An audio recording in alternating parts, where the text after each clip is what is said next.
Bonjour, merci de nous accorder cette interview. Merci à vous de m'accueillir. Vous avez une carrière qui est bien remplie, théâtre, cinéma, doubleur. Comment vous est venue l'envie de faire ce métier? Mais j'ai commencé tout petit, moi j'ai commencé à l'âge de 9 ans. C'est un peu moi qui ai exprimé l'envie à mes parents.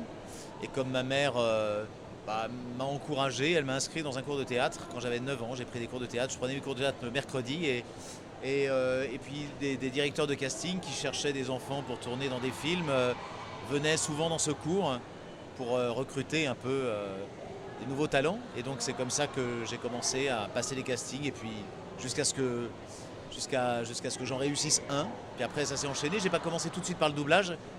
J'ai tourné beaucoup de films à l'image, de séries, tout ça. Puis j'ai commencé le doublage vers l'âge de 15 ans à peu près. Voilà. Le métier de doublage est un métier qui est particulier.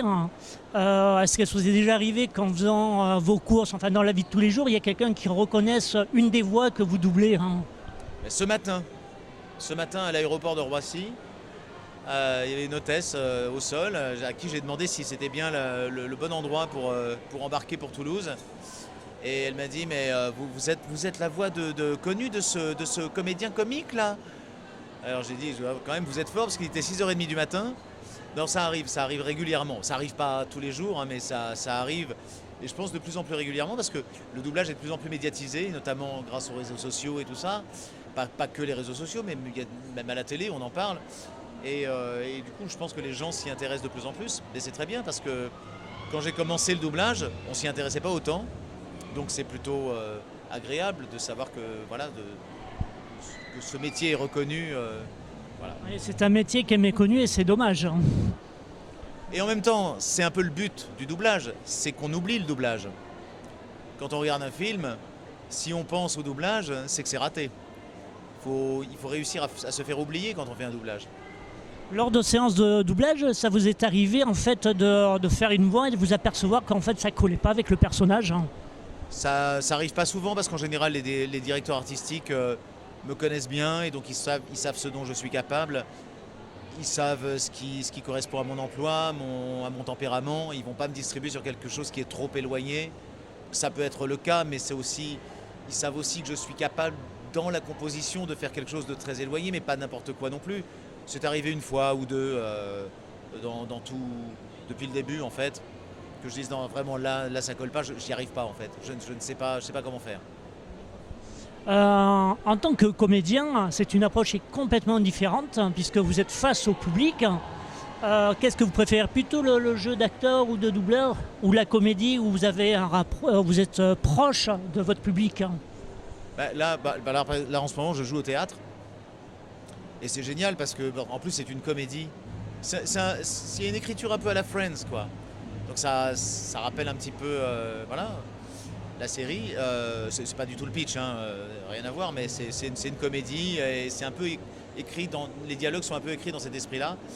Mais c'est des sensations différentes. Évidemment, c'est génial de jouer dans une comédie, surtout j'insiste sur le fait que ce soit une comédie parce qu'il y a vraiment des rires du public, il y a des réactions et ça c'est jouissif de savoir qu'on fait rire, quoi, d'avoir les réactions au bon endroit et puis les applaudissements du public, le contact, on est vraiment en communion avec le public du début à la fin de la pièce, ça c'est génial.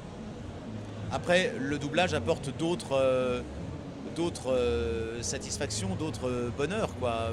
Par exemple, je pense que dans le doublage, on me donne des rôles de composition qu'on ne me donnerait jamais à jouer au théâtre. Et ça, c'est clair que le fait que ce soit que la voix permet vraiment de se fondre dans un personnage qui n'est pas du tout, qui ne correspond pas du tout à nous physiquement et à notre tempérament, mais voilà, on a cette chance de pouvoir incarner des personnages qui sont vraiment aux antipodes. Je suppose que des acteurs comme Jim Carrey doivent être assez difficiles à doubler parce qu'il est assez excentrique. Et est-ce que lui-même a déjà entendu votre voix? Alors, je n'en sais rien. Difficile à doubler, je dirais pas ça. Il est assez épuisant à doubler. Je parle dans ces grosses comédies, notamment Menteur, Bruce Tout-Puissant, Ace Ventura et autres. C'est une performance évidemment, c'est virtuose, mais c'est épuisant, mais comme je dis souvent, en fait, c'est pas tellement difficile de le doubler, à condition évidemment d'avoir les capacités techniques pour le faire, mais il est tellement génial qu'en fait, 80% du travail est fait, et le reste c'est vraiment de la technique de synchro, de doublage pur, mais il est tellement incroyable que en fait, il n'y a plus qu'à s'amuser, quoi. Alors pour terminer cet entretien, je vais vous poser la question la plus difficile. Quels sont vos 3 films préférés et pourquoi? Mes 3 films préférés que j'ai doublés ou Non, que vous regardez. que je regarde? C'est plus dur. Alors là, dans tout le cinéma, français, américain, il y a un de mes films préférés, c'est Un singe en hiver. Qu'est-ce que je pourrais dire? C'est un peu difficile comme question. Qu'est-ce que je pourrais dire? C'est difficile parce qu'il y en a tellement que de faire un top 3, c'est toujours un petit peu... Je peux difficilement dire que tel film est meilleur que l'autre. Vous préférez plutôt à regarder plutôt comédie, action, il y a un genre qui vous attire plus qu'un autre?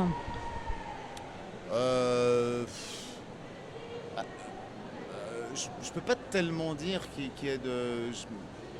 J'aime les films, je peux aimer aussi les films musicaux. J'ai adoré, j'ai revu Amadeus de Milos Forman, que j'ai adoré. C'est un chef-d'œuvre absolu. Qu'est-ce qu'il y a d'autre? Whiplash dans les films musicaux, je trouve que c'est génial.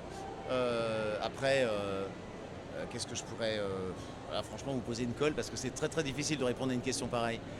Il y a des films de Woody Allen que j'adore, notamment Manhattan, voilà. Ne vous inquiétez pas, c'est une question que je vous pose à la fin à chaque fois.